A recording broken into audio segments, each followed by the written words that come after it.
Ini memang menarik. Kalau sidang di Jakarta Timur itu juga kemarin berjalan, eksepsinya tidak diterima, eksepsinya misalnya jalan terus, maka konon 6 Agustus itu katanya ada yang mau hadir di Jakarta, ya toh katanya di sana. Tapi kita tunggu nanti. Kalau enggak ya kesini aja dulu ya ke Pengadilan Negeri Jakarta Selatan untuk mendengarkan keputusan itu.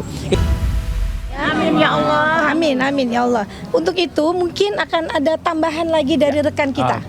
Oke, iya. Yang kedua adalah tadi juga tidak sempat membacakan Ibu Erdiana atau kita panggil JJ. Double J. Double J. Silakan. Tambahannya ya semoga yang Parapit ketiga ini ya. Ketiga ini ya berjalan dengan baik karena memang sudah sesuai dengan peraturan perundang-undangan yang memang sudah berlaku dan diberlakukan.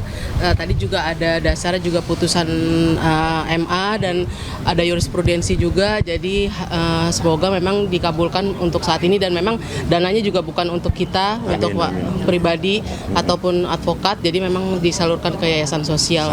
Jadi semoga memang bisa dikabulkan. Kali ya. Oke. Ya, sebelum Mas Roy, Abdul Ghafur silakan. Oke.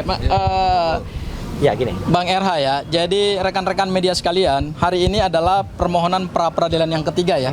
Dari rangkaian pra-peradilan yang kami lakukan sejak pra-peradilan pertama dan dikabulkan alhamdulillah pra-peradilan kedua, kemudian hari ini adalah pra-peradilan ketiga.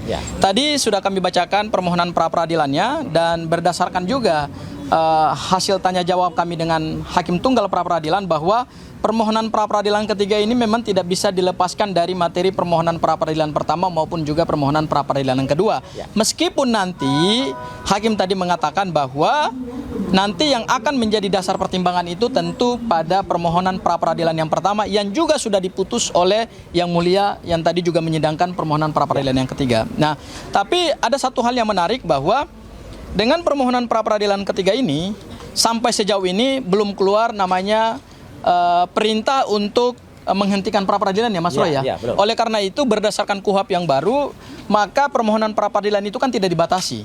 Sepanjang objek perkara atau yang dimohonkan itu tidak nebis in idem atau tidak sama dengan permohonan yang sebelumnya, maka secara yuridis itu sesuatu yang dibenarkan oleh undang-undang. Jadi kami ingin menepis anggapan-anggapan di luar bahwa permohonan pra-peradilan ini sebenarnya adalah strategi untuk mengulur-ngulur waktu. Tidak, kami tidak mengulur-ngulur waktu. Justru yang kami laksanakan hari ini adalah kami sedang melaksanakan perintah hakim pada putusan pra-peradilan yang pertama, yaitu terkait dengan permohonan ganti rugi dan rehabilitasi mohon dimohonkan pada permohonan yang lain. Sehingga hari ini kami mohonkan secara terpisah dan itu adalah pertimbangan dari hakim pra-peradilan yang sama pada putusan yang pertama. Itu hal yang pertama. Kemudian hal yang kedua terkait dengan nilai ganti kerugian, bahwa memang undang-undang telah menegaskan ya nilai ganti kerugian itu minimal adalah Rp500.000 dan maksimalnya adalah Rp100 juta. Oleh karena itu kami mengikuti apa yang sudah ditegaskan oleh undang-undang. Sehingga terhadap kerugian imaterial ya, kerugian material mohon maaf, itu 106 juta dan imaterialnya adalah 100 juta. Dan insya Allah tadi kami tegaskan juga di hadapan hakim pra-peradilan, kalau nanti berkenan dikabulkan oleh hakim pra-peradilan, maka uang tersebut akan disumbangkan kepada yayasan sosial. Jadi tidak ada motif ekonomi di balik permohonan pra-peradilan ini. Dan yang ketiga adalah kami memohonkan ini untuk memberikan satu edukasi hukum, sekaligus juga mungkin contoh bagi para pencari keadilan. Jangan ragu dan jangan takut ketika saudara dikriminalisasi, saudara ditangkap, ditahan tidak sesuai dengan prosedur hukum, saudara punya dua pilihan. Pertama adalah mohonkan itu melalui pra-peradilan dan ketika dikabulkan, saudara mohonkan lagi yang kedua, yaitu ganti kerugian. Supaya ini menjadi pembelajaran kepada aparat penegak hukum, tidak abuse of power, tidak menggunakan diskresi sewenang-wenang, dan tidak menggunakan kewenangannya secara melanggar hukum. Meskipun mereka mempunyai kewenangan itu. Tetapi karena kita adalah negara hukum, maka kewenangan itu harus by law. Bukan by permintaan, bukan juga by perintah. Ya. Itu barangkali dari saya, Mas Roy. Ya. Selanjutnya saya serahkan kepada bintangnya ini. Ya. Ya, sebelum Mas Roy ya, kita doakan Mas Roy sehat-sehat. Amin. Ya. Silakan Mas Roy. Ya, Assalamualaikum warahmatullahi wabarakatuh. Waalaikumsalam. Saya insya Allah akan menyampaikan beberapa hal yang mungkin tadi belum tersampaikan, tapi penting ya, fakta-fakta persidangan. Yang pertama adalah ya awal persidangan tadi kita melihat bahwa turut termohon itu tidak hadir, ya gitu, yaitu jaksa. Tapi turut termohon sudah menyampaikan surat bahwa mereka akan mentaati setiap putusan yang ada. Jadi ya sudah. Kalau begitu supaya tidak mengulur-ulur waktu, tadi hakim tunggal dengan cepat menyatakan sudah dimulai. Jadi hari ini adalah pembacaan permintaan kita, permohonan kita. Besok adalah jawaban dari pihak termohon, yaitu hanya ada satu, yaitu pihak dari kepolisian atau dari Polda Metro Jaya.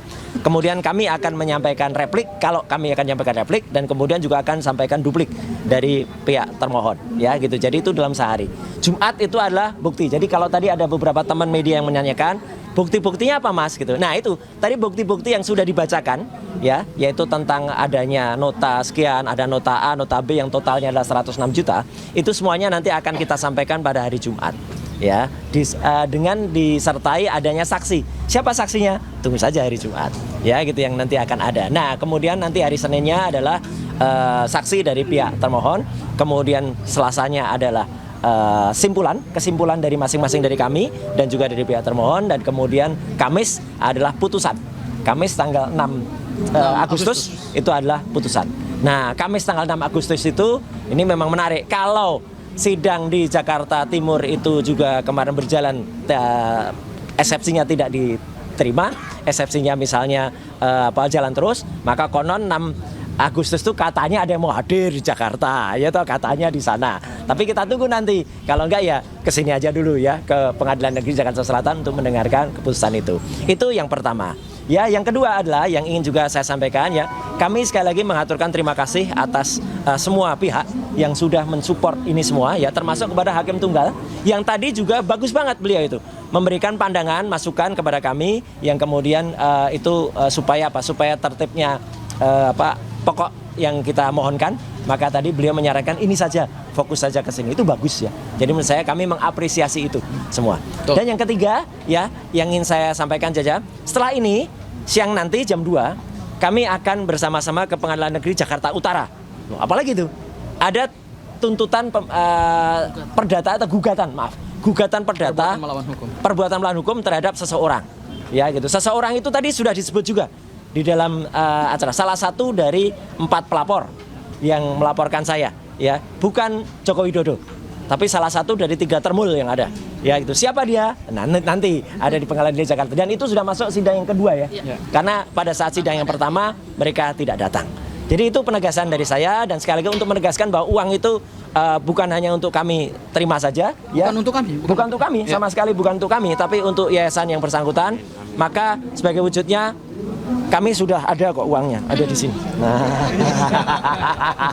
karena ini warnanya biru ya, ini warnanya juga biru, ya gitu. Jadi kita sampaikan kepada yayasan yang memerlukan. Jadi 206 juta rupiah itu ya diputuskan semua atau dikabulkan sebagian atau apa, yaitu terserah kepada Yang Mulia Hakim Tunggal Pak Iketut Darpawan. Sekian, terima kasih.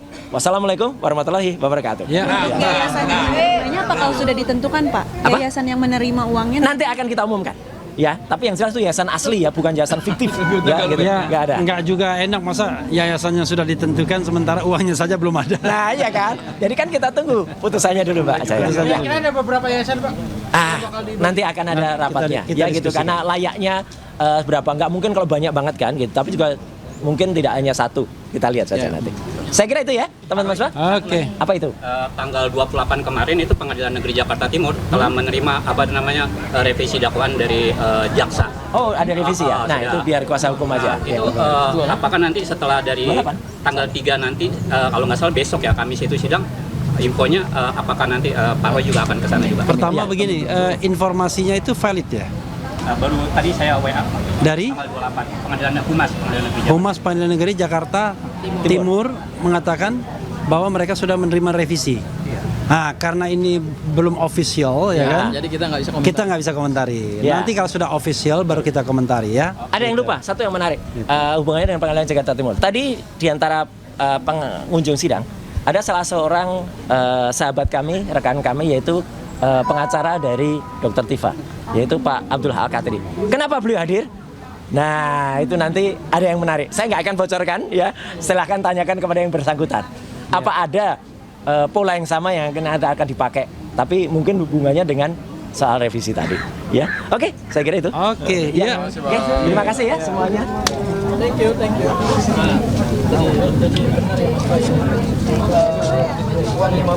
Banyak sekali. Banyak. Kita sampaikan.